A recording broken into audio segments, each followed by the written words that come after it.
this is our computer programming final. Now the way we had this, our final is we had to make basically a production line. So we'd have things go through different parts in the production line, and then different parts would go to a warehouse, and then they would get transmitted to a final product. Now the way we have it set up is we have all this wonderful code, different things, different cases, final assembly, and all this ends up working for our system. So the way we have it set up, so we go to serial monitor. We have serial monitor here. I'm gonna get down. Serial monitor. We'll press, say we want one part to be made. So we have one part. We just press enter. Production amount requested. And our motor turned on, and now it's red. It's red saying it's waiting to be done. And also we have noise. But yeah, so you press this first action, press it, motor turns on. Now it's waiting for the next one. The next one is a pot.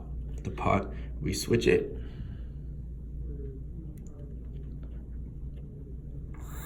Switch it. And then it's now back to a different button. And now we press it. It goes through that. Now it's back at the beginning. Press it. Move it. Press it. Then one final product is done. And then it asks about how many we want to make tomorrow. So the way this works is if we wanted to, we could have, say we want to produce one more.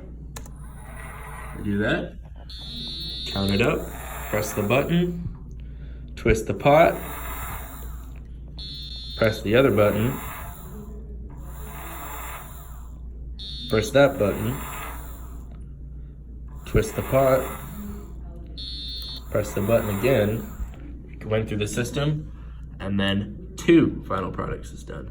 So the reason why we had to go through this twice is each time a part was made, and then it'd go to the warehouse, and then at the warehouse it would be put together into one final product.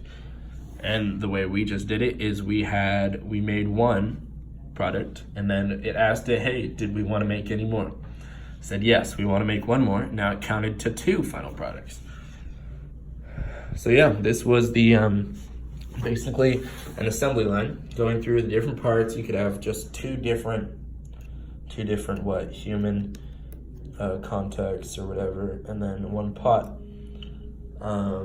Yeah, had to use a transistor as well for the motor, because the motor needed more juice, needed more power.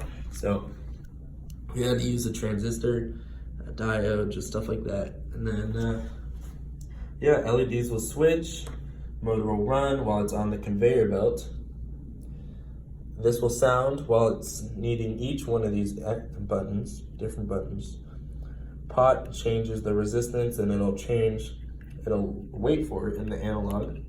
Based on how much it changes, it will activate, complete the part, or not part, but process, and then move on to the next one.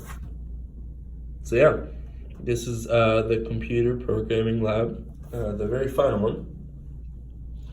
Ran into a bunch of different problems, different things, including we tried in the beginning to use a pressure sensor and a photoresistor, but we just had too much troubles dealing with those, so we ended up moving towards a pot and just another button, because nowhere in the lab did it say we couldn't use the same function twice. So thank you for watching. This is the Computer Programming Lab Final.